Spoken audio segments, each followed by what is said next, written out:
make sure you apply for that travel document that I What talked is about. that travel? Yeah, it's I-131.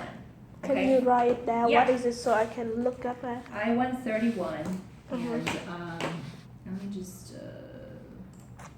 So do I have to file that form now if I want to travel to Canada? If you are thinking about, I mean, if you went up there, do you think you would stay for a long time? Not just like a week or two. If that's the case, you don't need it. Okay. Okay. This is to, but it's good for you to know just in case, because I mean, especially if you don't really have people around here that you trust enough to stay with, because it doesn't sound like your husband's parents are really that helpful. Yeah, They're not looking out for your best interest. They're worried about their son, not so much you. Okay. Yeah. So you have to stay with someone that you can trust, and you know, and it sounds like then you probably shouldn't keep staying with your husband anymore, especially if he's not open to counseling. He's not open to doing anything to change his behavior, his attitude.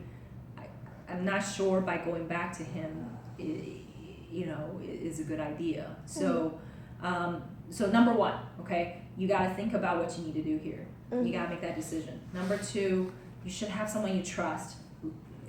Ideally, locally. So, you know, because I mean, it takes some time to make arrangements to go up to Canada and stuff like that. So, maybe someone in a pinch you could stay with overnight if you need to. Okay. If that's not the case, if you don't have anyone that you trust enough to do that, then maybe the next best thing is to book that plane ticket to go to Canada. What if like he call up and say like, hey, I have the fake Mary and this girl don't live with me anymore? No, I don't. He can do that, but I mean, the government, unless there are really some grounds for them to suspect that, you know, the marriage is fraudulent, most likely they wouldn't investigate. Most likely they would just, because I tell you what, a lot of couples do this. You know, people, the citizen spouse, especially the ones that feel like they, I don't know, for whatever reason, they want to be the one controlling the relationship. It's like a card that they play, you know, so they always threaten, or sometimes they actually do it. They call up the government.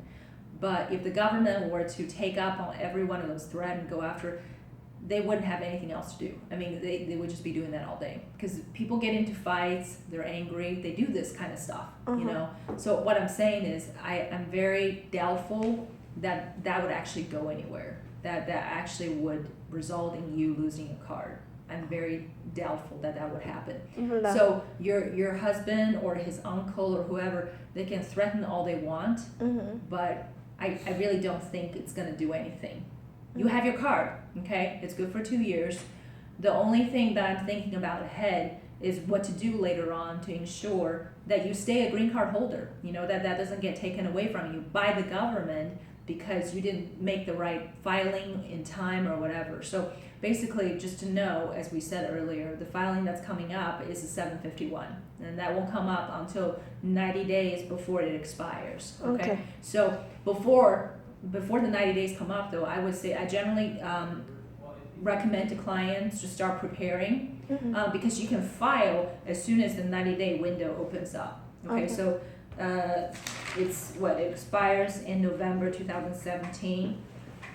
So like August 2017, that would be when we go into a 90-day period, okay? So before August, maybe in July or June, you can start, maybe contact me or, you know, somebody, whoever, you know, I mean, contact an attorney if you want an attorney's help and start the process, get the paperwork together. What I would suggest to you now is, number one, if you get to that point for sure, you know this relationship is a dead end, you're not gonna just pursue it anymore, you probably need a divorce lawyer, okay? I don't know how his family will react, I don't know how he would react. Maybe he will be okay with you getting a divorce, maybe he's frustrated in his own way and he doesn't want to do this anymore either, okay? So maybe he'll agree to it willingly.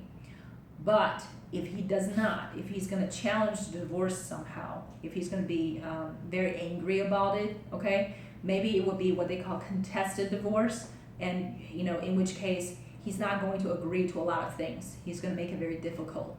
So if that's the case, you probably need an attorney, okay? You need a divorce lawyer. to help you with that. Get that divorce done first, before we approach the 2-year timeline. Then, what we'll need to do then is file for the petition by yourself, and then you'll need to save all the evidence, all your pictures of, being hit and everything. Police report, you should get a copy of the police report. I would imagine there should be a report from the first time we called them and the third time, okay? The third time sounds like it was very serious. The cops were about to pick him up, okay? But like I claim it's my fault to start a file. It doesn't, we'll have to explain that part, in the petition. Once we file it, we'll have to get a statement from you explaining everything, just like what you've told me. You'll have to explain it all out, including why you recanted, why you took back your statement later, okay? So depending on what the police says in the report, I don't know yet, we'll have to look it up. But those are the types of evidence that you need, okay? Maybe a statement from dad or anybody else who know about your situation, okay? Now, if dad's not good with English, we can get it in Vietnamese and have it translated, okay? So that's not a problem. But, any friends? Do you have any female friends who know about this, okay? Have them make a statement. So basically, you have to get into that mindset where you're going to collect evidence. Boom, boom, boom, lots of evidence. Thumbnail. Yes, I would say, keep all your things, organize them. Then when time comes for the 751 filing, we'll need all of that. Okay. Bây giờ bà nói là bắt đầu bây giờ phải collect tất cả các evidence. Tất cả các evidence xong rồi giữ kỹ lại. Xong rồi tới đó thì lúc mà con nó divorce phải có luật sư về divorce để mà làm giấy tờ, nhưng mà cái này phải làm trước 3 tháng trước cái ngày 17, có nghĩa là khoảng đầu năm 2017 bắt đầu phải làm rồi. Thì lúc đó thì tới bà này để bả làm cái form vậy đó, xong rồi để mà gửi lên cho Vân mình coi cùng với tất cả các evidence mà thằng Tính nói như vậy.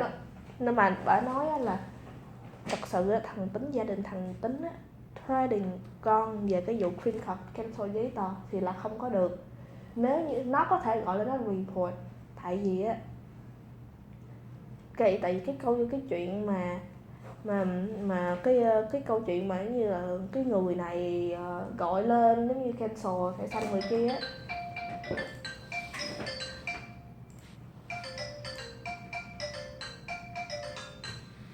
Cái gì vậy? Sorry. Oh, that's okay. Ai gọi vậy? Okay, so I've written down the names of both forms. You know where to look them up, right? USCIS.gov. Yes. In the form section, just look it up. But in case you need this, okay, just keep in mind what I said. If you're going to leave the country for an extended period of time, definitely if you're going to leave for more than 1 year without coming back in between, you will need to file this thing, the I-131. Okay. And if you were to file this, you need to wait. After you file it, you need to wait until you get fingerprinted first before you leave. Okay. Which usually after you file something, maybe about 2 or 3 weeks later, you will get a notice to go get fingerprinted for the background check. So just keep that in mind. It doesn't sound like you need it, but if you do, okay, absolutely remember to do that so you don't lose your green card status. Thật ra gia đình nó giống như bà nói là không có trading con được. Tại vì nếu như mà như vậy thì ai cũng có thể làm được. Với lại con mà mình chừng nào mà nó nghi cái case của con mình tính từ đầu là giả thì nó sẽ tới nó kiểm tra.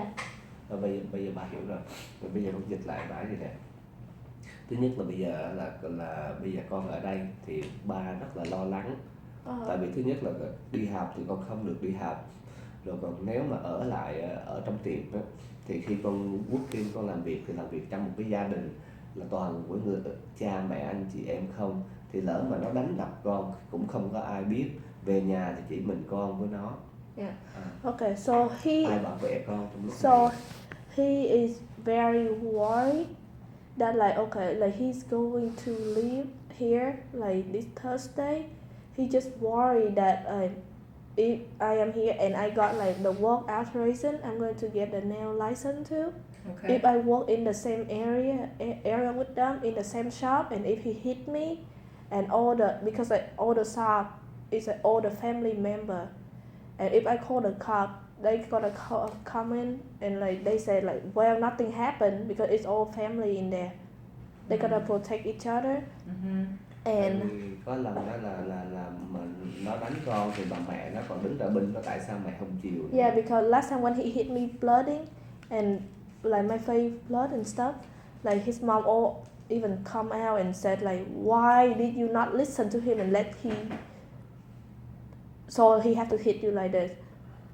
And so that's what my dad is concerned like nói gì nữa. Well, and I can understand that. I'll tell you what, let me see if I can put you in touch with